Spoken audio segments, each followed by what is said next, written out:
Okay, in 5, 4, 3, 2. I know, you see, somehow the world will chase me and be so wonderful. Bam, bam.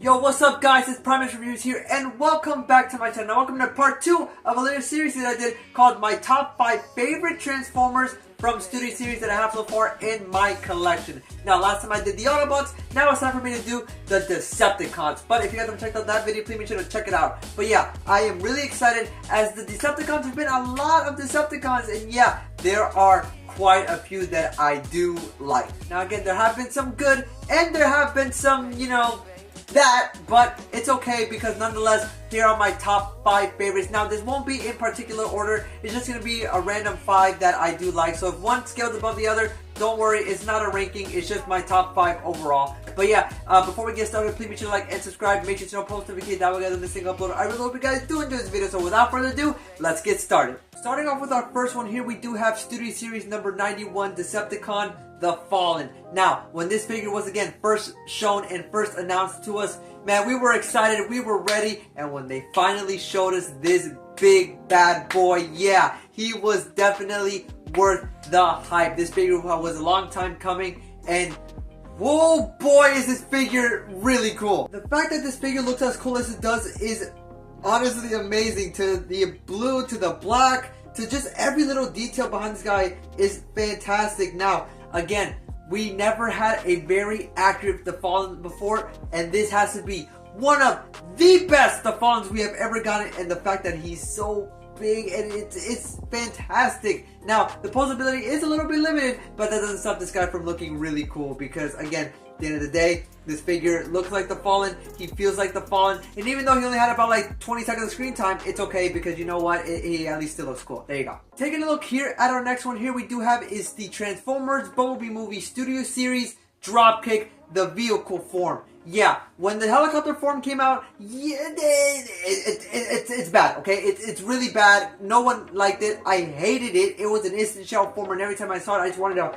break it. But man, when this one was shown, it blew my mind. Like, why wasn't this released first? This is the most accurate we're ever gonna get of Dropkick in the film. Now, I know he is a triple change. He transforms into the helicopter, car, and his robot mode. But man, for now, this is the best Dropkick we have ever gotten. And yeah, the posability is insane. The amount of detail on this guy is insane. And I love the blue. The transformation is actually really simple, which I do quite like. And he does come with his blaster, which I do love. Man, it's really cool. And just the amount of detail, again, on this figure is fantastic. Yeah, he's on the small side, but man, I'm telling you, when this figure came out, everybody loved him because, again, there was no backpack. The backpack was flush. This figure looked cool. He was posable. And the fact that he transformed into that really cool vehicle. Yeah,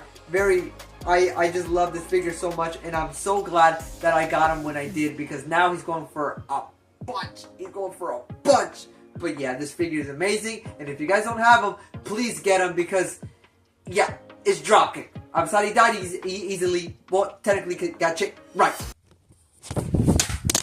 Oh my god. Did I also mention how solid this figure feels? Like, this figure feels really solid. And even though this figure released about, I don't know how many years ago, I lost count. But, yeah, really great figure. Starting off with the next one here, we do have is the Transformers 07 movie Studio Series Barricade. Now, when I tell you that I actually really like this figure, I really do. Not just because it looks super screen accurate, it's because people were calling it a mini masterpiece, because when the masterpiece came out and then this one came out, people were just saying that this is a mini masterpiece. That's how good this figure is / was. And even to this day, this figure is amazing. Now I know that they're gonna have the 5-pack and stuff, whatever, for the Decepticons. Don't get that, but man, this figure just looks amazing, and I'm just so happy that they did Barricade justice. The amount of detail that this figure has is insane. The head detail is fantastic. The backpack is super flush, and the posability on this guy is amazing. Not like a lot of deluxes we've seen, but man, when I tell you that this figure is posable and everything, he is posable and everything. He comes with his weapon. Oh my god! And the thing that impresses me most about this figure is the vehicle mode. The vehicle mode looks spot on. Now, I know that this figure is super small. Yeah, he's really small. But, man, this figure just feels nice. He looks nice, and he looks like Barricade. This is honestly my favorite version of Barricade. I know the last night one looks really cool, but this is my favorite one. And, yeah, I can't say enough about this figure. I really love it. And again, if you guys did miss out, then I guess get the 5-pack, but to me is not worth it whatsoever. Just try to find this guy, because man, this is 100% worth it. Coming in here at our next one here, we do have is the Transformers Studio Series 07 movie, Megatron. Now, this was a hard one. This was a hard one, because now we're getting to like the brim and stuff. This was a hard one, because when I tell you that this figure shocked a lot of us in person, I'm telling you, this figure shocked a lot of us in person. Yeah, we got the promotional images and stuff, and even though it looked alright, the thighs, people were complaining that the thighs were a bit way too big, and yes, I understand, but in hand, this has to be one of the biggest shockers that I have ever had to encounter, because in hand, this figure looks amazing. The amount of detail that went into this figure is insane. It's insanity. The paint. The paint is the biggest pro of this guy. And why do I say that? Because when the Revenge of the Fallen version came out, it had unpainted plastic, even though it is one of the best Revenge of the Fallen Megatrons we have ever gotten in Studio Series number 13. This one, compared to that one, yeah, there's a huge difference in the paint. A paint job can make the biggest difference in the world. And yeah, this figure has the best paint job I have ever seen. Even to this day, it's shiny, it's beautiful. Now, I know a DNA upgrade kit came for this guy, and get that DNA upgrade kit if you guys want the best version of this guy. But when this guy came out, no backpack whatsoever. This figure feels very solid, and even though the calves are really big, in my opinion, or all of our opinions, that doesn't stop the fact that this figure is almost dang near perfect, and the transformation is simple, and the jet mode is screen accurate. What more do you want? This figure is, I guess the only con I can say is just the weapon. I don't like how it's just, you know, a stick. But it's okay, because the face sculpt looks amazing, this figure looks amazing, this figure feels amazing. It's amazing! Accuracy, I don't know what to say, except that this Megatron is really cool. And if you guys missed out, I am sorry. Find a way to get this, because this Megatron, every time I look at my collection, I just see this Megatron pop out, because it's like the first thing that catches my attention. It's a great figure. Just get him. Even though lack of posability, just get this figure. It looks really cool. Let's keep these between you and me. The Studio Series looks way better than the Masterpiece version, but you didn't hear from me. You didn't hear from me. Now this one's going to be an honorable mention. Now why is it an honorable mention? Because he is not a Decepticon. He is a Terracon. But man, dude, I just can't. Taking a look, we are looking at the Transformers Rise of the Beast Studio Series Battle Trap. Now, I adore this figure.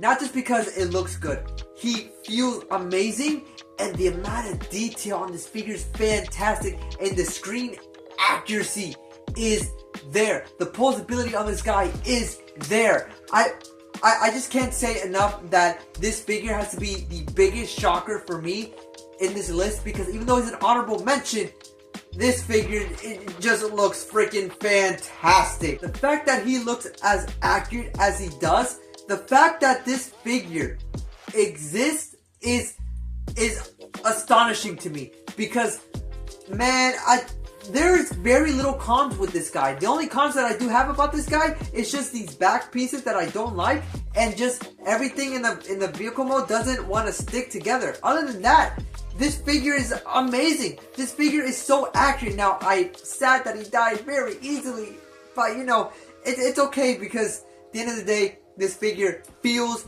looks, and is honestly one of the best Studio Series bad guys that we've gotten. Because this figure, to me, he's underrated. He really is underrated. Now, this one I am really excited for, because even to this day, this one cannot be topped. For the last one, we do have the Transformers Dark of the Moon Studio Series number 56 Leader Class Shockwave. Yes. Anybody, you can ask anybody, what is the most accurate? Which one is probably the best Studio Series Leader Class that they've ever made? It's going to be Shockwave. When I tell you that when I heard that they were announcing this figure, I was really excited. Now, the promotional images, you know, kind of like the 3D images, had him purple. And that's something I didn't quite like.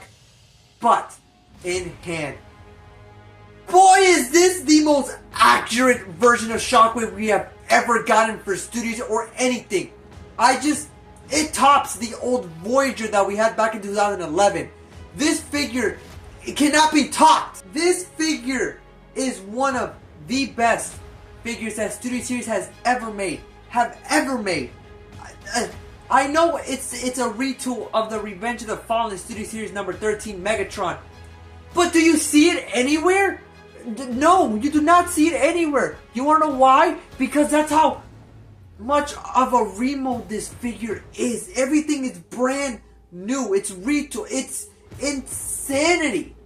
You can ask anybody. This is still top 5, top 3 figures that Studio Series has ever made. Now, I know this figure doesn't have the best posability, but guys, I don't know what else to tell you except that I love this figure with a passion. Shockwave's design, for me, is one of the best designs that the Bayverse has ever made. Now, I know there's a lot of really cool designs, but this one just, as a kid, watching a really cool looking Decepticon with such an amazing design and a driller as a pet. Yeah, Shockwave, hands down to me in the Bayverse, was one of the best Decepticons ever, even though he died really easily, which is sucky, because why? He had the best design. What? He died to a parachute. He died to this. How does this die to this? Even though Shockwave had one of the best designs in the Bayverse, he died so easily, and that's what makes me upset. Cause he looks like he can talk the talk and walk the walk, but no, he can't. But again, nonetheless, this figure is amazing. It's fantastic, and he still reigns supreme as one of my favorite Studio Series Decepticons that they have ever made. But yeah, guys, this list was super duper hard to make, man. Choosing from 5 out of all these really cool looking Studio Series figures is really hard. Now, I know there's some I didn't name, like Sentinel Prime. Sentinel Prime was cool, just not my favorite, or even the Big Boy Devastator. Yeah, it's not the best, but I think that these just, I fell in love with them more, and I just have, I don't know, I guess they have a special place, and they just look better in my opinion. But again, let me know down in the comments down below, what are your top 5 favorite Decepticon Studio Series figures that you own in your collection? But yeah, that's gonna do it for me. If you guys are new, please be sure to like and subscribe. Make sure to turn on post notifications, that way you guys don't miss any uploads that I do. And I really hope you guys did enjoy this series of my top 5 favorite Studio Series figures in my collection from the Autobot side and the Decepticon side. Again, let me know down in the comments down below, what are your top 5 favorite Autobots and the Decepticons from only Studio Series. So remember that disregards 3-0, Iron Warrior, or any third-party company out there and all that good stuff. But other than that, it's been Primus Reviews. Remember to stay calm and keep moving on. So I'll make sure you guys all in the next one. Till all are one. Bye!